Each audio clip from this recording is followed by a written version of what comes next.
Hey y'all, welcome back. Today's video is going to be on how I make deer jerky. I'm going to show you, and it's a wet jerky. On this one here, I'll do one on dry with the gun, but this one here is going to be for sliced, wet marinade jerky. So we'll jump right in and show you the ingredients and what it takes to do it and how we do it.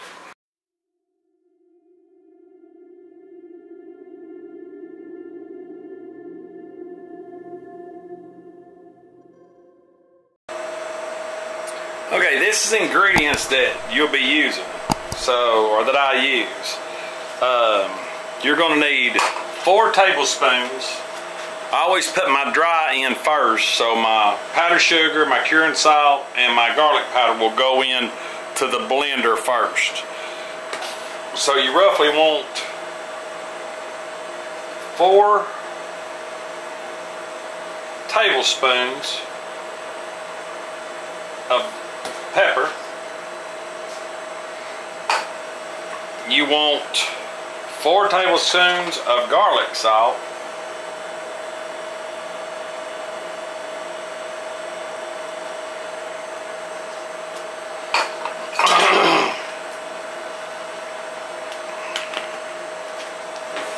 You want a pinch of pink curing salt. Really, it's supposed to be a tablespoon, but you pretty much, I go a little heavy on it. I don't have something here to measure in tablespoons right now. So that's all of your dry powder. Now you're going to go to your sugar, and I just use brown sugar. You want a whole cup of brown sugar. Put it in a blender.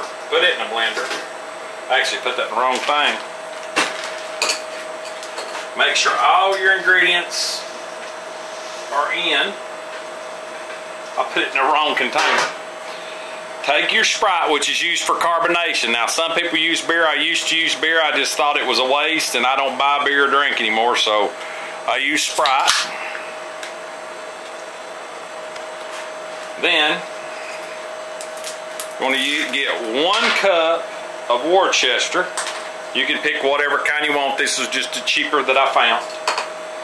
So we're going to put in our 1 cup.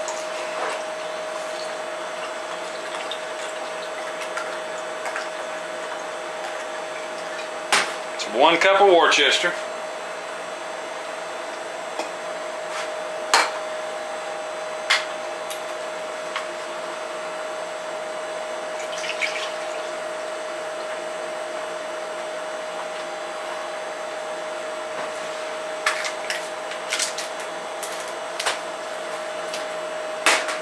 And then pour it in too.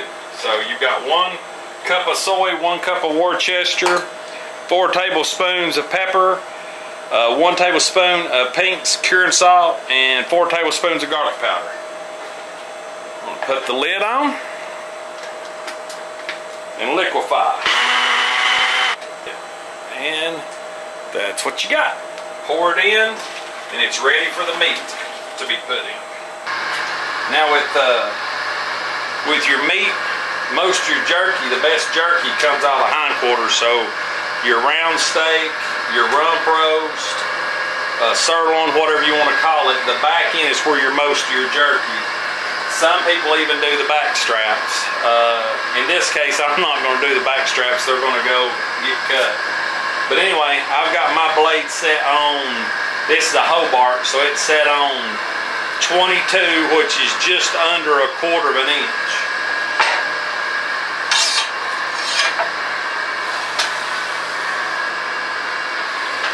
And you want slices about that thick. And the only thing you really got to do this meat is get most of the silver skin off. It's okay to leave some of it on and still let you rip it off, but you basically just want to get your cuts basically the same width. If you get some thick and some thin, your temperature is going to vary. So some of it's going to be crispy and some of it's going to be juicy or not as it'll be terrible.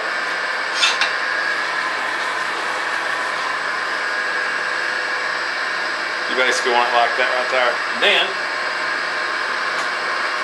put it in your mix. And like I said, you want about 5 to 8 pounds with the mix I showed you a while ago. And then of course I'll stir this all when I get all the meat cut. And that's what your jerky will look like after, right before you marinate it.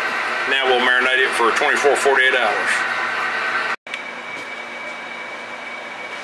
Okay, now that our jerky has set for 48 hours, actually it's a little under 48 hours, I've got a little old tray here, just a simple little old tray.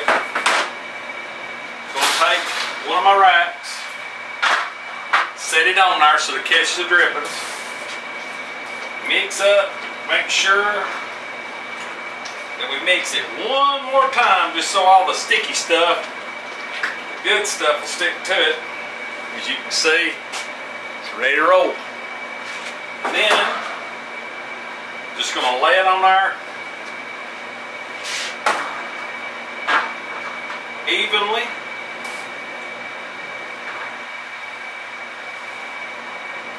Leave just a little bit between.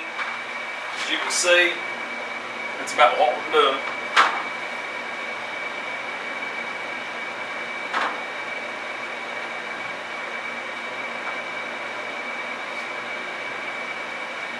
Now, some people will like to cut theirs a little thinner. That's fine. It makes it a little more crispier.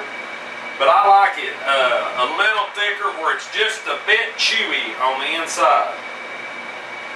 Make sure everything's nice and flat.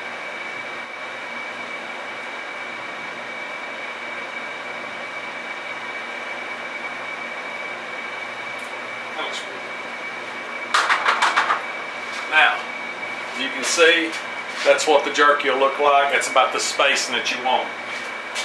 Now, before I put this in, and I won't bore you with the other ones, but before you put this in, I do recommend this for anybody that's got a dehydrator. Since you're going to get some drippings, you use wax paper, and go ahead and line the bottom. So you lay it in there like so. That will keep the mess down. So you're going to take your first rack,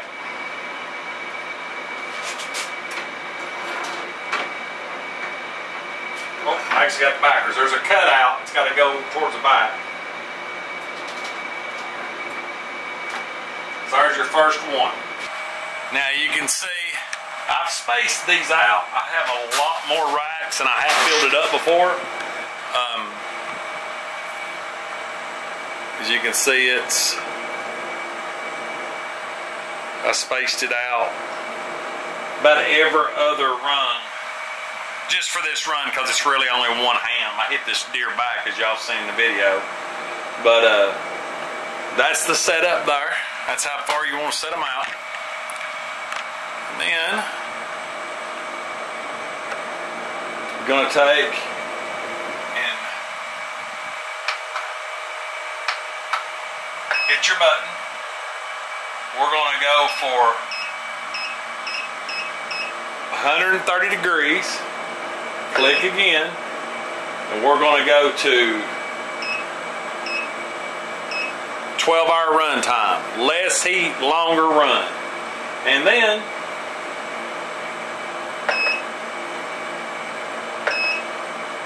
two clicks.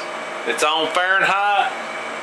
We've got it at 130. It's ramping up. This is smart technology, so it's kind of like preheating. It'll get it up to that temperature and hold it within 5 degrees. So we'll come back in 12 hours and we'll see what we've got. Okay, our jerky's done. I use just any kind of gallon bag. This is a freezer, double lock freezer bag.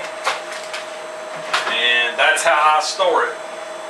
And this is how you want it to look. It's pretty dry. This ain't a real sticky piece, but there might be some stickier pieces.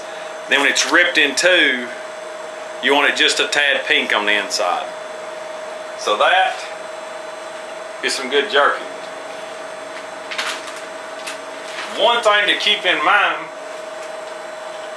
is you can get these little moisture saving and oil saving packs. I get mine off Amazon. I can put a link in the description below. They're little packets like this. They'll help that jerky, if it's got any moisture in it, it'll help it from turning white or growing mold or building moisture. So you always want to take a couple of these and drop in the bag. Now I do recommend, if you go with a gallon bag, make sure that you put it in a refrigerator or put it in a freezer. Do not throw it on a dash truck if it's a gallon bag. Pick out of it when you want it, you know, not use it, whatever. If you're going to do that, pull out the big bag and put it in quart bags to take to work or to the tree stand or whatever, and it'll last longer, because if this sweats in this bag, it could be, you know, it could start moisture or whatnot. So just remember that. I'll put the link in the description below. Like I said, this recipe I got from a guy. He's no longer with us no more. He passed away a few years ago, and people are all the time calling me for deer jerky. So this is my outlaw recipe of jerky for wet mix, and I'll do another one on dry mix later. So I hope you enjoyed the video. You can leave some comments. Leave your comments down in the description below. I'll make sure that I put the moisture savers in there, and we'll catch you on the next video. As always, God bless. We'll see you later.